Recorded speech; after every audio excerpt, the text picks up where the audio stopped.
You're listening to Parenting Our Future with certified parent coach Robbin McManne, author of The Yelling Cure and founder of Parenting for Connection. My podcast is all about providing you with the tools and solutions you need in your parenting so you can create the family you always wanted.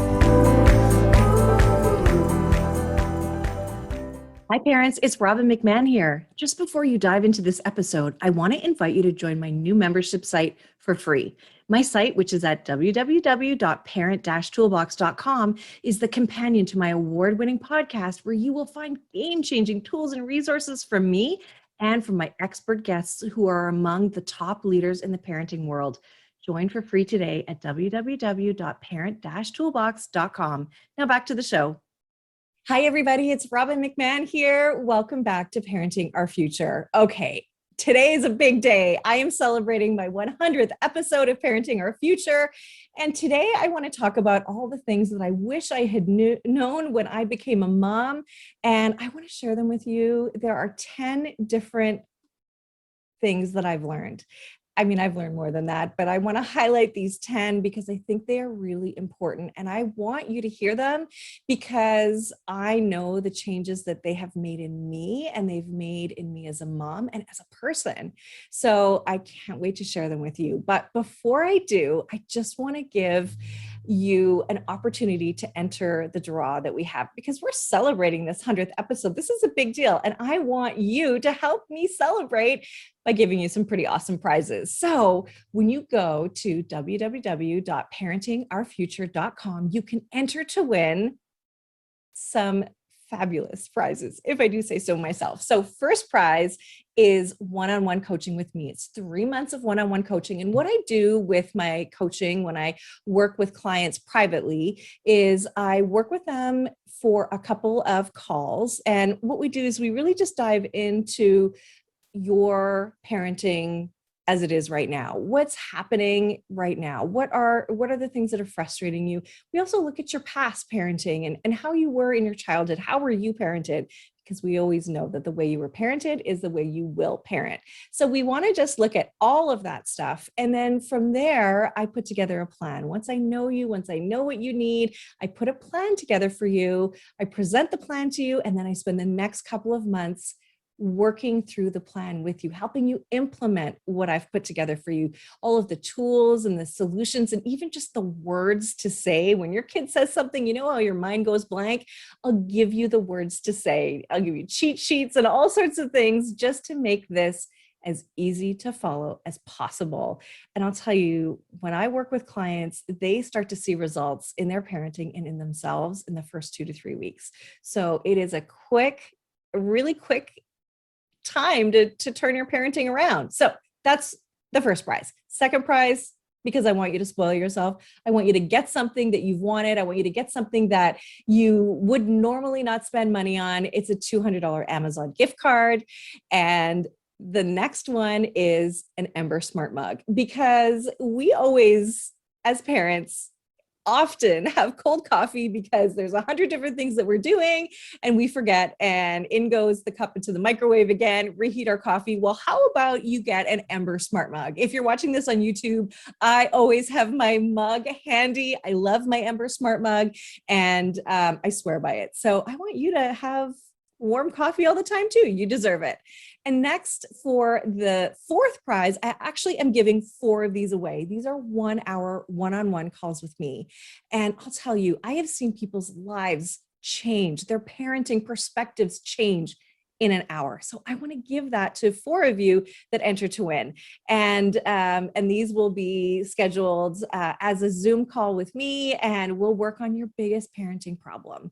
Now, everybody that enters will get a gift. What I have for you is a guide. It's a 12-page guide, and it's quick fixes for frustrated families. These are some of the easiest to implement tools that will make the biggest changes, right? It's just some small things that can make big impact. I like to say it's small hinges that swing big doors.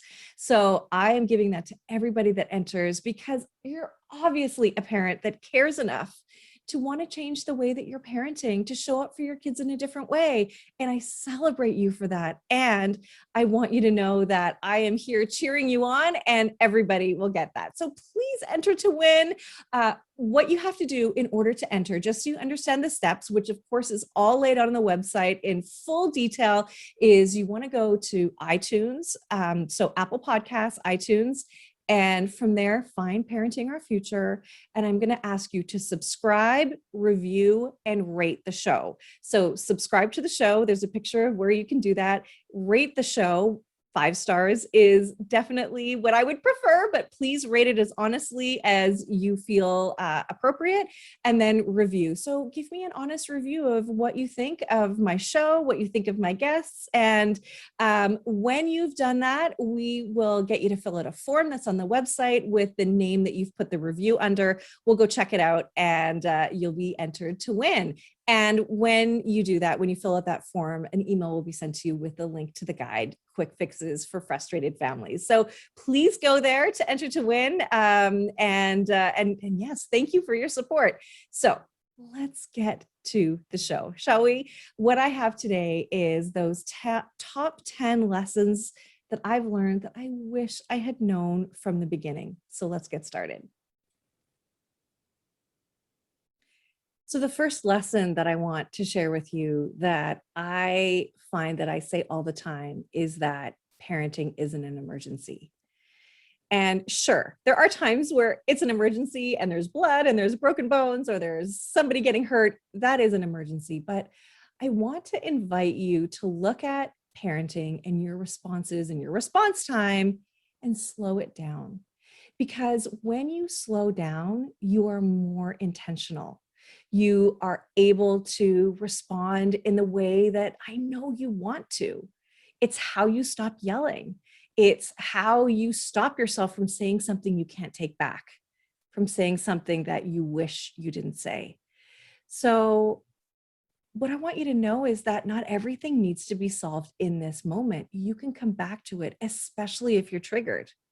I always thought that if I were to say to my child, like, I don't know what to say right now, or I'm mad and, you go to your room. If I had said instead, I'm mad and I need to think about why I'm angry and I need to figure out what I want to say next, I need a minute, would have helped me calm myself down enough to not yell at my child, to not threaten my child, to not punish my child. And I have 2 boys, so I mean children. So think about that. Think about what it would be like for you if you just took a moment before you responded. And the reason why I like this is because it puts space, space and time between your child's behavior and your reaction. And in that moment, what I suggest you do and what I do is say, okay, whoa, what is going on here? Why am I so angry? What does my kid need? What is going on in this situation? What's happening? Is this about me? Am I bringing my own stuff to this? Right? Or is this something I can let go? Is this something I can just say, hey, do you want to try that again? Sometimes when our kids are rude, you can just say, hey, do you want to try that again? Because they usually know when they're being rude, right? Instead of taking it personally, which actually is the next thing I want to talk about. Our kids' behavior is because of a few different reasons. Our kids behave the way they do for a few different reasons. There's either a need that isn't getting met. There is a feeling or an emotion that's unvalidated, unrecognized, or they don't have a skill to do better yet. And if you listen to my podcast a couple of weeks ago with Michelle Schulbach, where we talk about executive functioning, there's a lot of skills that make up that part of our brain and make up executive functioning. There's 8 different categories. And so those are skills that we don't always have, right? And our kids don't. Our kids don't come to us with a fully grown brain. And when you think about the fact that they can't understand their feelings, they can't articulate their feelings, they don't even know how to deal with their feelings. So if they can't articulate them, they don't know necessarily what they're feeling, that what they're feeling is normal and natural. And then they come to us and they articulate it in a way that is maybe unlovable, maybe unpopular, maybe hurtful. We take it personally. And I can tell you, it is never personal. It's never about you. It really isn't. Because if you think about it as your child, and for those of you watching on YouTube, I'm using my hands to talk, but if you look at your child over on one side and they are just, picture them in their own little bubble, right? And they've got all of their feelings and needs swirling around. They have their perceptions of what's happening in the world. And that, for the most part, they're small little people living in a world of giants. And we're over on our side with all of our feelings and needs, with all of our past hurts and past pain. And, we operate from the place we were hurt the most, right? And so here we are, we're over here on our side with all our stuff. Our kids are on one side, we're on the other, and our kids go to communicate with us. And we take it the wrong way. We misunderstand it. We make it personal. We make it to mean something about us. But it's never personal. They are just coming from their place of their own feelings, their own needs, and the way they have interpreted a situation. So if they say, Mom, don't talk to me, or Mom, I hate you, or Mom, get out of my room, it's not about you. I know it feels like it is, but it's not. It's their feelings that are making them articulate that, but they don't know how to say, Mom, I'm scared. Mom, I'm worried. Mom, I'm nervous. It just comes out as something that they say to you. And then we take what they say, attach to it, and now we make it about what they say. So what I'm asking you to do is to first know that that behavior is never personal. And look, I have a child with ODD. And so there's a lot of stuff that gets thrown at me that is like, oh, you lied to me. My son is told doctors that I lied to them, has thrown me under the bus multiple times. And I'm not saying that I don't get upset sometimes. I'm not saying that, you don't have to feel a little bit hurt by it. It's okay to feel your feelings about it, right? But also know that if your child has the opportunity to explain what's really going on with them, and if you can take the way that they deliver that message, that communication, because behavior is really just communication, letting us know that there's either a need that isn't getting met, a feeling that's invalidated, or they don't have a skill yet. If we take that as communication, we just say, okay, I'm just going to put that aside for a minute. I'm just going to put what you said and how you said it aside for a second and say, okay, hold on. If I'm not going to take this personally at all, I'm going to say, what is going on with you? Why did you say that to me like that? I'm confused. And that's why you want to pause, because you want to give yourself that space to sort of like shake it off and say, okay, hang on. What is this? What is this about? What's going on with my kid right now? How come he's so angry? How come she is so rude right now? Why does she have to give me that kind of attitude? What is this? Is it just she's having a bad day? What is it? And so then you go and you just ask, hey, babe, how come? You sound really mad at me. You sound really worried. You sound really whatever it is that you need to say, whatever you're thinking, say, wow, can you tell me more? So you acknowledge that, wow, you must be feeling this. Then you say, okay, tell me about how can I support you? What's going on? Because our kids are good. Our kids want to please us. They want to get along with us. I know that it feels like they don't, but they really do. And so if we can slow down, not take it personally, and just ask, we will get so much more connection, because our kids will see that we can see past that stuff and actually get to the root of the problem. And then when you get to the root of the problem, you say, okay, that makes sense. Or you say, okay, I didn't know that. Oh, thank you for telling me. and then from there you say, okay, how do we work this out? Or, okay, now that I know this, can I ask you next time not to say, Mom, get out of my room, Mom, I hate you, or Dad, you're the worst, or, you don't understand me, or whatever they say, and say instead, Mom, I need a minute because I'm feeling this. Can you come back and talk to me later? Right? You can ask for a different way. And that's really, truly how we change behavior, not through punishing, but through talking, and also through deep listening to your child. Oh my goodness, this is something that I can honestly say I didn't listen to my kids. I missed what they were saying to me when they were little. And I know so many times that our kids will say something and we just dismiss it. But we need to listen when they speak. We always talk about our kids listening to us, but it goes both ways. And I think listening begets listening. What you're doing by modeling deep listening for your child is that they're worthy, right? And you're modeling the listening, which shows them how to listen, right? And that means you put your phone away. That means you put your phone down. You don't look at it, put it upside down. If you get an alert or notification, you just ignore it, because what is in front of you is much more important than any message you could be getting.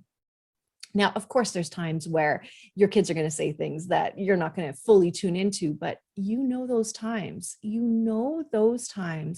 when your kids have something to say. And that is your invitation to stop what you're doing and say, okay, you know what? I really need to listen. And so you need to listen in the following ways. You listen to what they're saying and you listen to what they're not saying. Listen to their body language, right? You listen to understand, not listen to respond. Do your best not to have any judgment of what they're saying. I know it's hard, right? It's hard. And I know sometimes they talk about things that we couldn't care less about. But what I can tell you is that it is so worth it. And I have a couple examples for you. I have my youngest, my older son is the squeaky wheel, right? He's the one that gets the oil. He's the one that is always needing, has high needs. And so my little one is a very quiet child, and he always has been. Both are teenagers. And so now he speaks in grunts and groans. And, I'm trying to accept that. I am learning to accept that, which is another lesson coming up. But what I want you to know is, I've missed things too. I remember one time when my son was younger, probably around 3 or 4 years old, we had some people over and they had their boys over and they were playing with my boys, and there was something going on upstairs and we were downstairs. The adults were downstairs, all the kids were upstairs, and there was some sort of kerfuffle upstairs. So it was the other dad's turn to go up there and sort it out. And so in doing so, he talked to Aiden, my son, and his boys, and we're there to work it out. And when he came downstairs, I said, oh, I know it's sort of hard for Aiden because he doesn't really, talk much. He doesn't really articulate himself. And our friend said, actually, no, he did a really good job. And that was the first time I realized that I had missed how well my son can communicate. I didn't realize it at all. And it took somebody else to point it out for me to realize that actually he was saying a lot and he had a lot to say. And it was all really interesting things. It was really smart things. And there was another time too where my son was really starting to play Xbox, and this is Aiden still. I started to play Xbox, and those games are just so all-consuming, right? And they're excited about them. They want to talk about them, and I realized that I wasn't listening to him when he was talking. I realized that I was just totally glazed over anytime we would talk about it, because I don't care about that stuff. And I am not interested in ever playing that game, but it was important to my son. And so in doing this work, I'm like, okay, Robbin, you got to listen to your kid. So I would talk to him about the game. I learned that there were different characters that would come on different days, and they would have different things that they would add to the game and that sort of thing. And so, so we would talk about it. And then every time there was something new coming up, Aiden would look for me to talk to me. And he would say to my husband, like, where's mom? Where's mom? I got to talk to her. Where's mom? It was awesome. It was so sweet and so like such a bond that we built together. And then there was this one day where we were out at this gaming store and they have all those Funko Pop, those little figurines that are so cool with those big heads. And so we've got a ton of them in our house. You probably do too. And I saw Aiden go to the back of the store. And then I saw his hand like jump up, reach up to grab something that was black in the back. And I was like, what is that? And then I saw him coming towards me and I saw his giant big brown eyes. They were like perfect circles coming towards me with a big smile on his face. And he had this Funko Pop in his hand. He's like, mom, look. And it was a Funko Pop of this character in his game called Zur. Zur was one of those weekly characters that came to the game.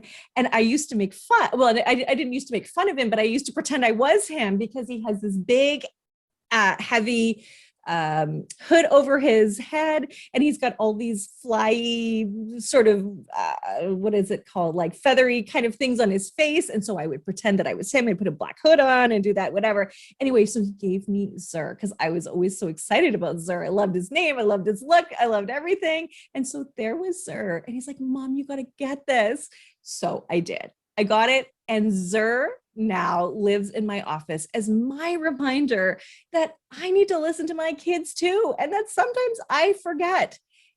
And I also know that sometimes listening to your kids is uncomfortable, totally uncomfortable. And you just kind of have to fight that anxiety, right? And sometimes they want to talk to you at the most uncomfortable, awkward times, right? Like they want to talk to you when they're supposed to be going to sleep, right? Well, bedtime is all about connection. That's what bedtime is about. So take a few more minutes and lean into that, even if you're feeling anxious, even if you know you've got other things to do or other kids to put to bed, maybe come back to the child that really wants to share with you. And, I've had times where my child is sick, wants to stay home from school, but wants to talk about it first. And my entire body is just vibrating with anxiety because I've got to get into my office. I've got a call with a client, or I've got to record an episode or whatever. But if I can just relax, take a deep breath and just slow down and listen, we're all so much better for it. My kids visibly are happier. I know they feel more connected. There's always more hugs. There's always more I love yous when I slow down and I listen to them. And what this does on a bigger scale for everybody, and before I say that, I want to say, have you ever been in a room full of people and you're talking to somebody and you've heard that, in movies where it was like I was the only person in the room? That is what this is like.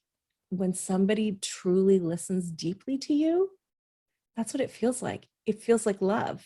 It is love, right? It is love. And so this is not just for your kids. This is for you to use with your spouse, you to use with your friends, with your coworkers. If you want deep connection, it starts not by talking, it starts by listening, right? That is what this is all about. Listening deeply, feels like love, and is love.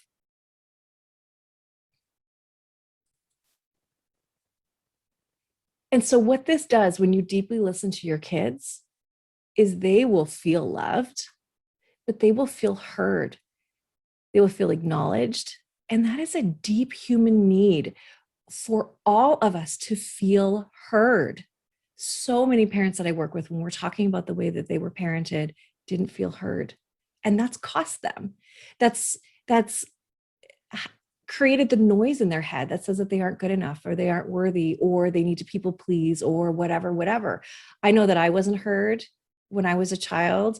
Partly my dad had ADD and he just wasn't a good listener. So you'd get him, I get him for a little bit. He listened, and then boom, he was gone. And it hurt.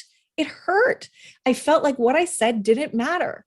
And so for you, for your kids, and for anybody else you use this with, your kids specifically will feel heard, and they will feel valued, that what they say matters, that their thoughts, their ideas matter to you. And that grows up kids who know that they are valuable and that they are worthy. And that creates a ripple effect, because the way they feel is the way they will treat other people too, right? And the way that they will also raise their own kids.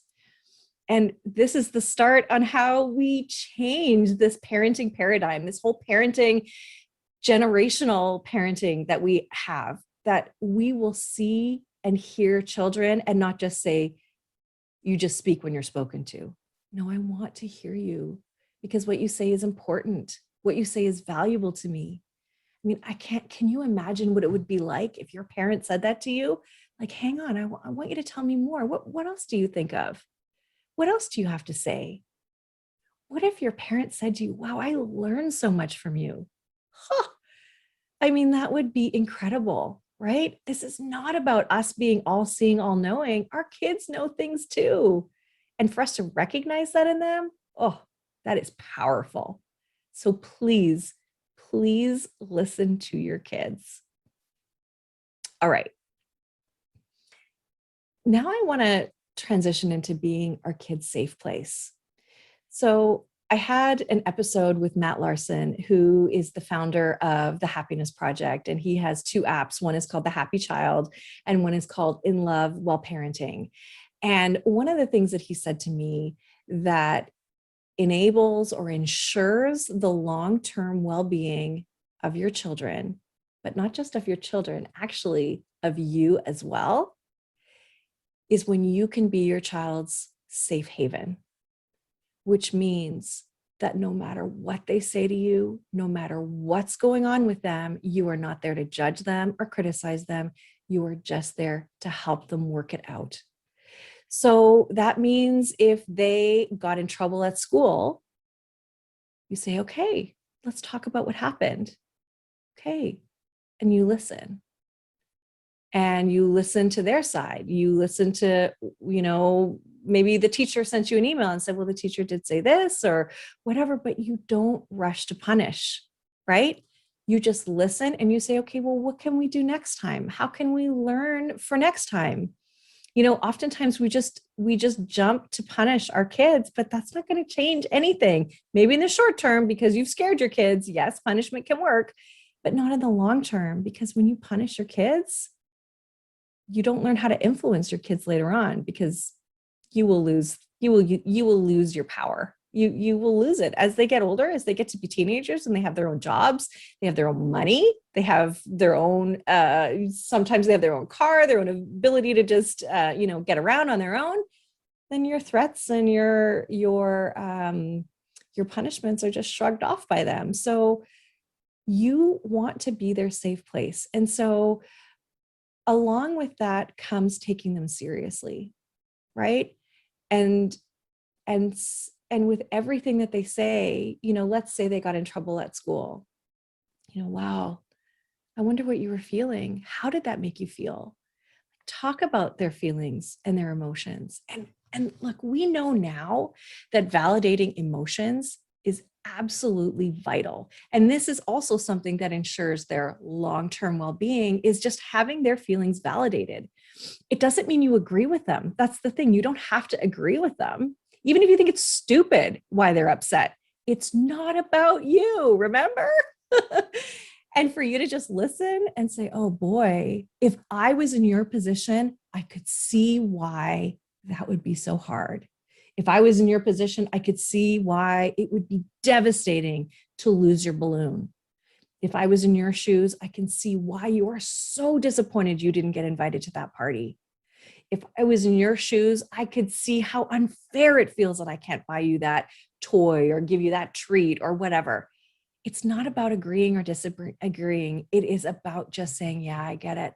I get that you must feel that way. And feelings are okay. It's okay to feel your feelings. And by the way, it's okay for them to express their feelings. So when you're their emotional safe haven, first and foremost, you validate those feelings. And here's the thing. We know, because we can see this now in fMRI machines, we can see that when we validate emotions, that the brain actually releases soothing neurotransmitters. So I learned this from Dr. Dan Siegel. It's called Name It to Tame It. He says that when we have a feeling that we're feeling and we don't know what it is, or we can't put our finger on it, like I've been this way before, and I'm sure you have too, where it's like, oh, I don't know what I'm feeling. I don't know what is this? Like, what is this feeling that is plaguing me? I can't quite get it. And then it's like, oh, you know what? I think I'm just scared. I think I'm just really hurt. I think I'm just really disappointed. Yeah, that's it. That's what it is. And it's that moment that your brain is, and this is how Dr. Dan Siegel says it. He says, squirting soothing neurotransmitters to the part of your brain that's activated. So the left side of your brain squirts those neurotransmitters to your activated emotional brain. And so to name it is to tame it. And you name it for yourself and you name it for your kids too. And so I also think that it's important for us to talk in the language of feelings and needs, because that is what helps us grow our emotional intelligence and also helps our kids grow theirs. So in other words, if you're having a bad day and maybe you're grouchy, maybe you're really scared, worried, maybe your job is at risk, maybe a family member is sick or a friend of yours wasn't kind to you, lots of different scenarios, right? And you are not in a good mood. You are not in a good place, for you to say to your kids, listen, you guys, I'm having a rough day today. And I think I need a little bit of space. So if I could just ask you guys, a mommy's feeling or daddy is feeling A, B, and C. So I just need a little space right now. I'm just going to go sit in my bedroom. I'm going to lie on my bed and read a book, or I'm going to just have a quick little lie down on the couch here. And so if you guys can just give me a little bit of space, I'd really love that to help me feel a little bit better. That's talking in the language of feelings and needs, right? And what your kids will do is they will do the same thing too. You are modeling this for them, right? And that is really, really important. And I had a situation where, I told you before about it never being personal, but where my son actually did throw me under the bus in front of our pediatrician, who thankfully is just the most wonderful man in the world and definitely knows that, what my son was saying isn't true and all that stuff. But he was just telling the doctor I'm a liar and all this stuff, right? He was kicking my chair too, because he was in a really bad place. It was just a really rough place, my poor kiddo. But it was exhausting because everything I said he argued about. He was so rude to the doctor. And it was awful. It was just like, one of your worst nightmares. And after we left the office, he knew I was mad, but I didn't say a word, which is my go-to, right? Like when I get mad, I just shut down, or I yell, to be honest. And I wasn't going to yell in the hallway of the doctor's building. So I just got really quiet, and we got into the elevator, and he's like, Mom, are you mad? Are you mad at me? And I said, you know what, Parker, I am really hurt. I am really disappointed, and I'm going to need a minute to calm myself down. He goes, okay, I'm sorry. I'm like, He doesn't like it when I just say, because I wasn't in a place just at that moment where I could get over it yet. I needed some time. And I told him that. And he said, okay, Mom, I'm going to do what you do. Okay. And I was like, what are you talking about? And he said, okay, Mom, tell me what you're feeling right now. And I was like, oh, well, I'm feeling hurt. I'm feeling sad. I'm feeling embarrassed. And he's like, It's okay.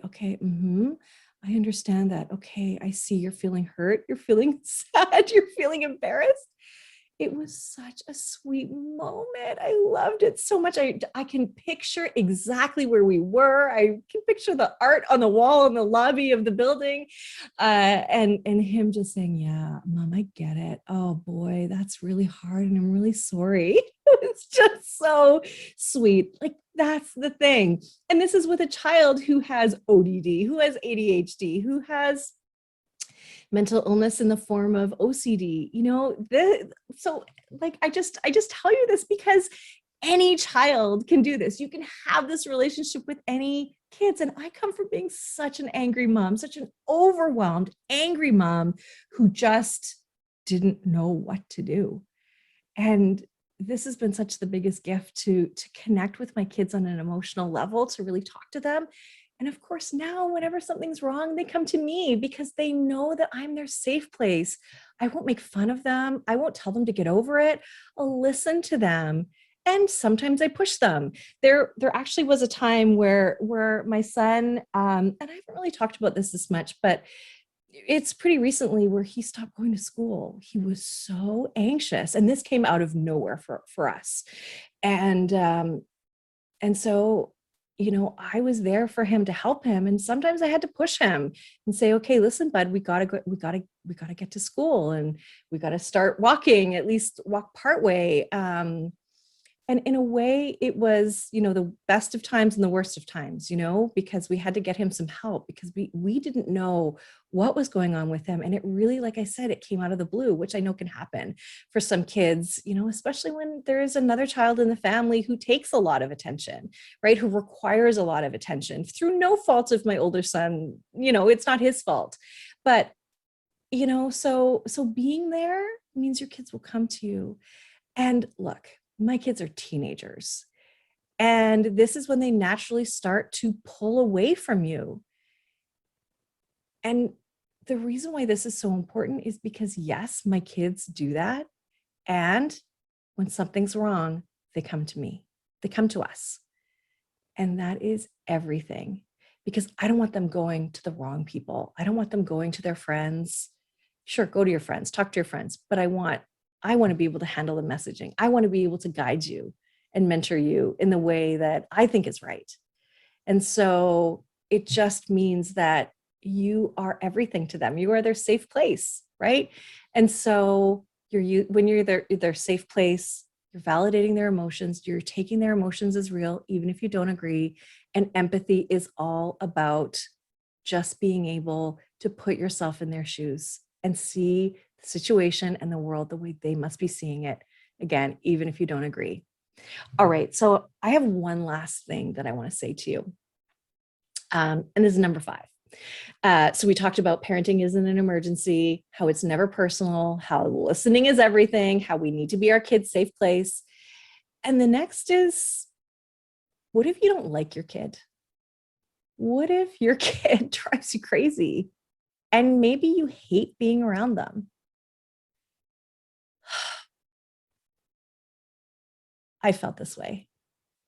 And I'll be honest, I really have. Sometimes there have been times over the years that it's been too much and I've needed help, which is, originally why I got a parent coach to begin with. I needed help because I needed somebody to help me see things in a different way. But I also needed to stop fighting what is. And so what I'm talking about here is accepting your child. And, this is what I always say. I always say it's hard enough to raise a typical child, but how about when you have a child who has extra needs, who is oppositionally defiant, who is strong-willed, who can't stand being told no? And every time they're told no, they have a meltdown, they have whatever, or they want things their way so much that they'll ruin things for you. So here's the thing. We've had a few holidays where we've gone away as a family. We haven't done a ton of vacationing and holidays or anything like that, partly because we knew it would be hard with our son. And so when we finally did start going away on holidays, we haven't really had one that's been really fun. There's been fun parts, fun times, but it's been really tough. And I think that there's expectations that I have that set me up for failure sometimes. My son said to me one time, we want to go for walks, right? We want to go, we have beautiful trails here, hiking trails, different things where I live in Vancouver. And I love to explore them with our kids and take our dog sometimes, who's sometimes the worst dog ever. We love him so much, but he's not the best behaved dog, that's for sure. And my son said to me one time, he's like, yeah, I don't want to do this, so I'm going out of my way to ruin it, which means he would poke his brother's, push his brother's buttons. He would, go out of his way to be rude or say no to things or just be resistant. And that is really hard.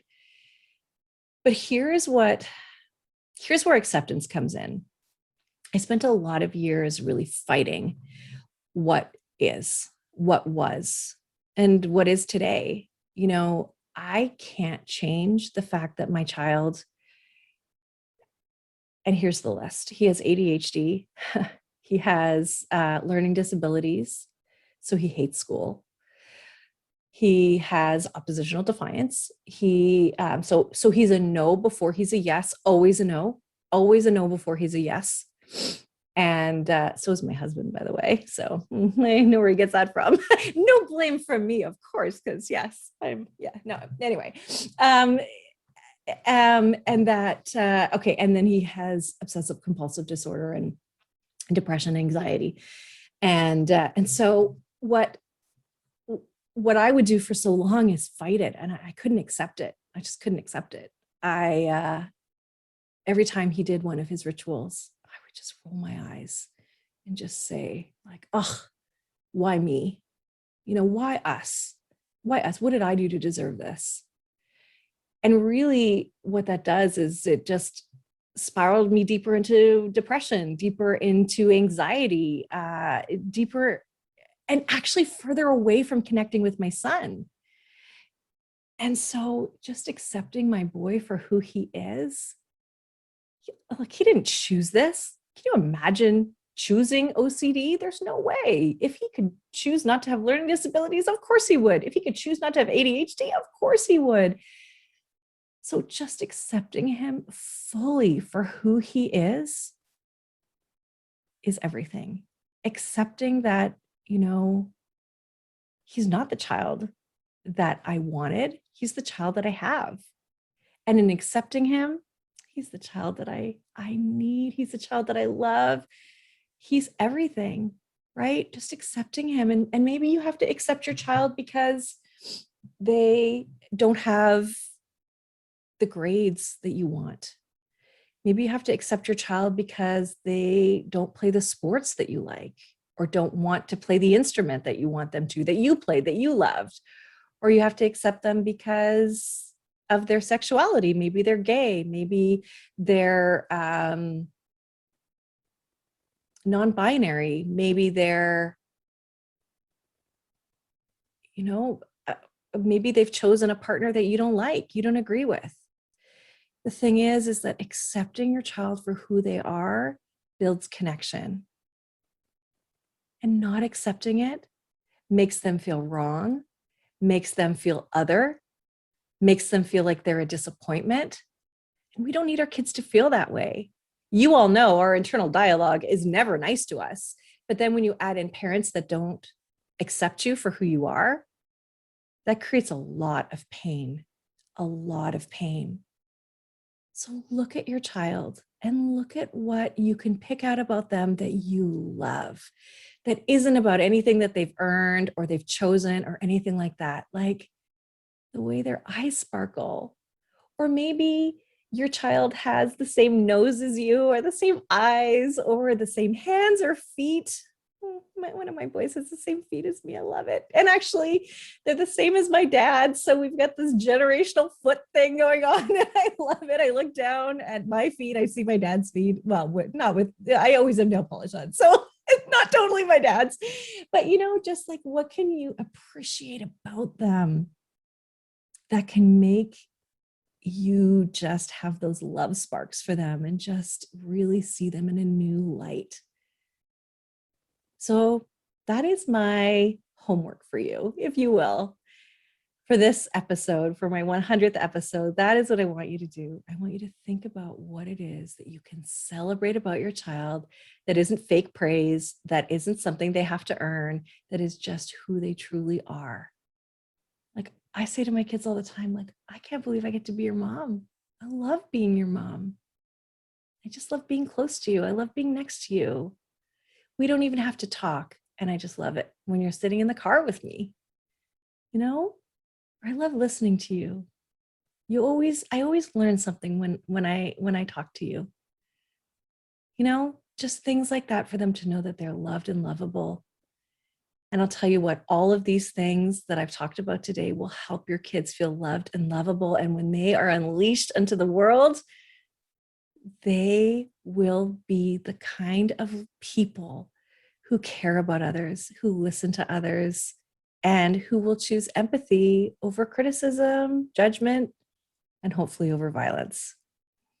So I hope you've enjoyed this 100th episode. I will bring you part 2 next week, where I've got 5 more things to share with you that will really help you in your parenting. And don't forget to go to parentingourfuture.com, enter to win. Please subscribe, rate, and review this podcast, and enter to win some great prizes, from a full coaching package from me, a $200 Amazon gift card, an Ember Smart Mug, one of 4 1-hour calls with me. And of course, everybody who enters will get Quick Fixes for Frustrated Families, my guide that will be sent to you after you register, after you submit your review and your rating. Thank you for being a fan of Parenting Our Future. Thank you for listening, and thank you for being the kind of parent that wants to do better in your parenting, that wants to show up in a different way for your kids. I so honor you, and I am so honored that you've listened. Thank you from the bottom of my heart. Thank you for listening to this edition of my podcast, Parenting Our Future. I'm parent coach Robbin McManne, and if you're enjoying this podcast, please share it with someone who you think might also need to hear this message. And don't forget to subscribe, and if you like my work, I'd be grateful if you gave me a 5-star rating. For those of you who like my content and want more, visit me at yellingcurebook.com to get your copy of my book and to find other resources to help you. Until next time, I am wishing you and your family peace and